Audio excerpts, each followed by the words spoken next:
Question numéro 1. Complétez les caractéristiques concernant l'acétabulum. L'acétabulum présente une partie périphérique appelée la surface semi-lunée. L'acétabulum présente une partie centrale appelée la fosse acétabulée. L'acétabulum est circonscrit par un rebord saillant appelé le limbe acétabulé. Le rebord est interrompu par une profonde incisure appelée l'incisure acétabulée. Question numéro 2. Citez les différents ligaments de l'articulation coxofémorale. Le ligament iliofémoral, le ligament pubofémoral, le ligament ischio-fémoral et le ligament de la tête fémorale.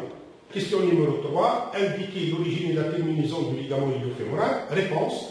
Origine sur le versant inférieur de l'épine iliaque antéro-inférieure, terminaison sur toute l'étendue de la ligne intertrochantérique.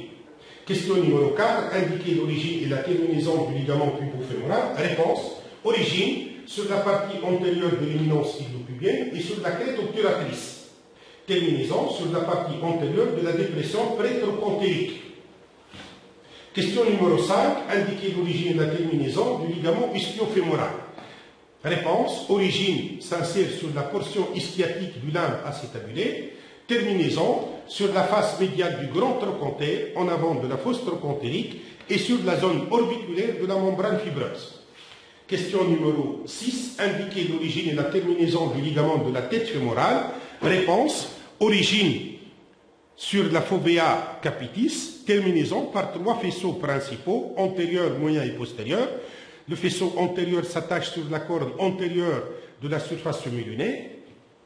Le faisceau moyen s'attache sur le bord interne du ligament transverse de l'acétabulum. Le faisceau postérieur s'attache sur la face latérale de l'ischion. Question numéro 7. Citez les mouvements possibles de l'articulation coxofémorale. Réponse. Les mouvements de flexion-extension, les mouvements d'abduction-adduction, les mouvements de rotation, les mouvements de circonduction.